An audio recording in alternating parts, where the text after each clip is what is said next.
अस्सलाम वालेकुम, मैं हूँ सारा कबीर और आप मेरा यूट्यूब चैनल देख रहे हैं साकाज़ एकेडमी। आज की मेरी जो वीडियो है वो पिगमेंटेशन यानी छाइयाँ, एक्ने के दाग धब्बे, इसके हवाले से है कि अगर आपके जिल्द पर इस किस्म का इशू है, चाहे मर्द हजरात हैं या ख़वातीन हैं, उनके फेस पे इस तरह का इशू है तो वो कौन से ट्रीटमेंट के साथ अपना ये इसका इलाज कर सकते हैं।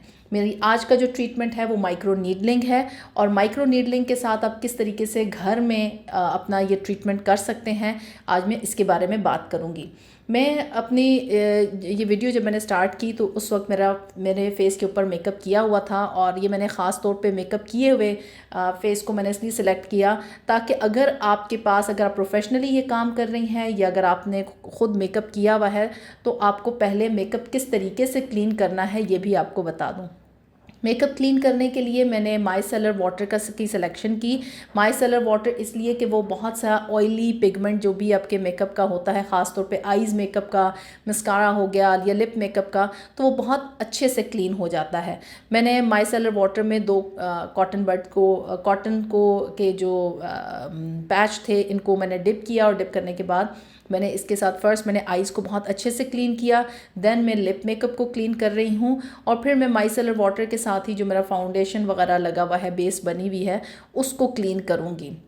अच्छा, माइसेलर वाटर की खुसूसियत ये होती है कि ये बहुत अच्छे से ऑयली पिगमेंट जितना होता है ये उसको उठा लेता है और अगर आप ये मेकअप नहीं भी किया हुआ और आपकी जिल्द के ऊपर ऑयल है, गर्दो गुबार है, तो उसको बहुत अच्छे से क्लीन करना ज़रूरी है। माइक्रो नीडलिंग कर रहे हैं या बीबी ग्लो कर रहे हैं, इसके लिए आपकी स्किन बहुत ही अच्छे तरीके से क्लीन होनी ज़रूरी है। अगर ऐसा नहीं होगा तो ये होगा कि कोई भी पार्टिकल अगर मेकअप का रह जाता है तो वो माइक्रो नीडल के ज़रिए आपकी स्किन के अंदर जा सकता है और इससे आपको इन्फेक्शन हो सकता है। मैं अभी अपना मस्कारा क्लीन करने के लिए, मज़ीद प्रॉपर क्लीन करने के लिए, मैंने कॉटन बड को माइसेलर वाटर में डिप करके अपने मस्कारा को क्लीन कर रही हूँ और इसकी रीज़न ये भी है कि अगर ड्यूरिंग द प्रोसेस कहीं अगर मस्कारा की कोई चीज़ रह जाता है, पार्टिकल रह जाता है मेरे फेस पे, तो वो नीडल के साथ स्किन के अंदर ना चला जाए। अब मेरा सेकंड स्टेप ये है कि मैं बीबी ग्लो नॉर्मलाइज़र या नॉर्मलाइजिंग मिल्क को इस्तेमाल कर रही हूँ।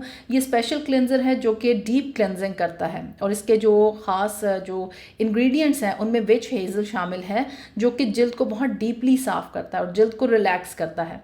अच्छा, इस दफ़ा मैं सिर्फ फ़र्स्ट क्लेंजिंग मैंने माइसेलर वाटर के साथ की, सेकेंड क्लेंजिंग के लिए मैंने बीबी ग्लो नॉर्मलाइज़र मिल्क इस्तेमाल किया।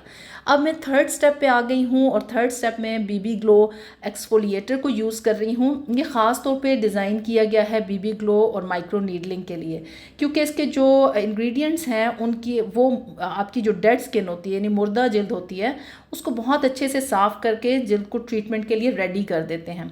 जिल्द अगर टू टोन में हो या खुश्की के छिलके वगैरह हों या एक्नी के दाग हों तो ये इन सब को भी ब्लर करके उसको जिल्द के ऊपर एक ग्लो सा ले आती है।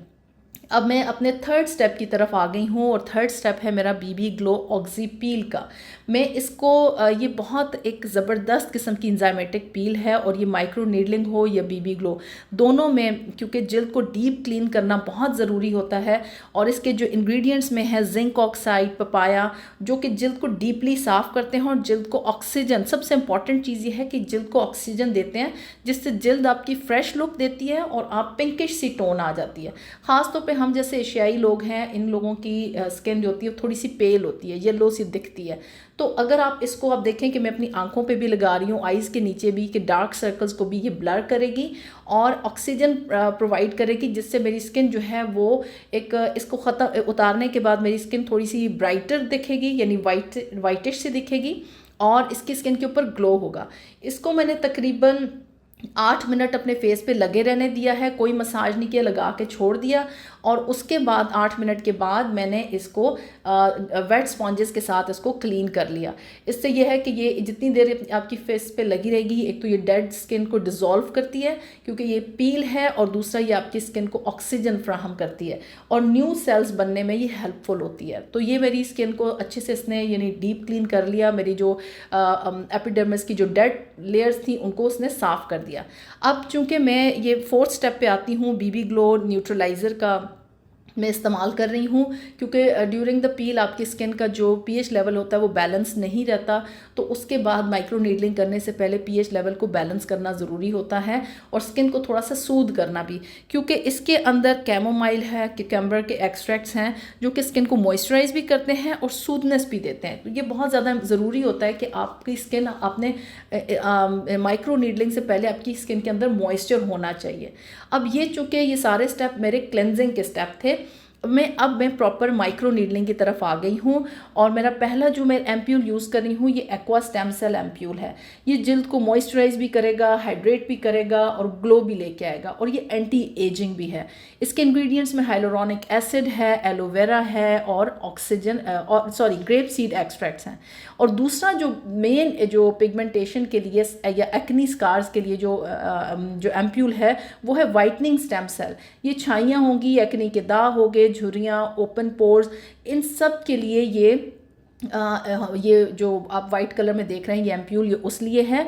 और ये इसके इंग्रेडिएंट्स में नाइसिनामाइड है, विटामिन सी है, विटामिन ए है और कैरेट रूट एक्सट्रैक्ट्स हैं। तो इसलिए ये ख़ास तौर पर डिज़ाइन किया गया है, इस एक्नी या छाइयाँ या दाग धब्बों के लिए इसको डिज़ाइन किया गया है। अच्छा, अब ये आपको बताती चलूँ कि मैं माइक्रो नीडलिंग में जो मैंने नीडल की डेप्थ रखी है ये मैंने स्टार्ट ही 2.5 से किया है। मैं चीक्स के ऊपर 2.5 के साथ कर रही हूँ और ये मैंने फ़र्स्ट टाइम इतनी ज़्यादा मतलब रखी है। पहले मैंने स्टार्ट किया था 0.75 नीडल की डेप्थ से, और सेकेंड में टाइम पे मैं 1, फिर 1.75 और अब मैं 2.25 सॉरी मैंने अभी रखी है। और इसमें यह है कि मुझे मतलब थोड़ा मैंने नहीं यूज़ की नमिंग क्रीम। मैंने आपको पहले भी बताया कि मुझे नमिंग क्रीम की ज़रूरत इसलिए नहीं पड़ती कि मेरी स्किन थोड़ी थिक है और मुझे उतना पेन फील नहीं होता। लाइक वो मुझे ऐसे ही लगता है कि जैसे सुइयाँ सी चुभ रही हैं, बट वो मैं बर्दाश्त कर लेती हूँ, तो मैंने नमिंग क्रीम नहीं इस्तेमाल की।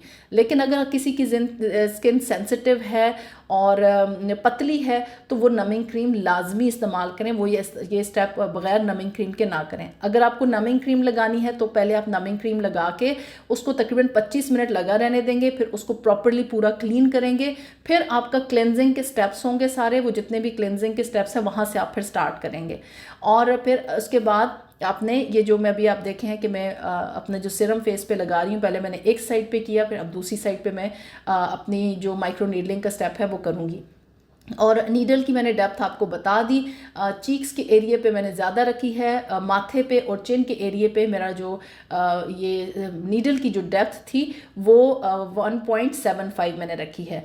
अच्छा, ये जो क्वेश्चन है कि माइक्रो नीडलिंग एक्नी स्कार्स के लिए या रिंकल्स के लिए, ये छाइयों दाग धब्बों के लिए मुफीद है, तो बेसिकली ये जो नीडल्स होती हैं ये स्कार्स के टिश्यू को तोड़ती हैं और कोलेजन को एक्टिव करती हैं ताकि वो मुतासरा जगह को फिल कर सकें। मेरी आप वो वीडियो देखिए जिसमें मैंने माइक्रो नीडलिंग किस तरीके से वर्क करती है, बहुत डिटेल मैंने वीडियो बनाई हुई है, नीडल की डेप्थ के हवाले से भी और माइक्रो नीडलिंग वर्क कैसे करती है उसके हवाले से भी। तो आपको बहुत अच्छे से समझ आ जाएगी कि किस तरीके से ये माइक्रो नीडल जो है ये आपकी पिगमेंटेशन के लिए बहुत इफ़ेक्टिव है। इसी तरह सनबर्न हो गया या हाइपर पिगमेंटेशन, माइक्रो नीडलिंग बहुत ज़्यादा इफेक्टिव है और रिसर्च ने ये बात साबित की है कि माइक्रो नीडलिंग बहुत ज़्यादा इफेक्टिव थेरेपी है सनबर्न और पिगमेंटेशन के लिए। लेकिन आपको कम से कम 5 to 6 सेटिंग्स लेनी पड़ेंगी।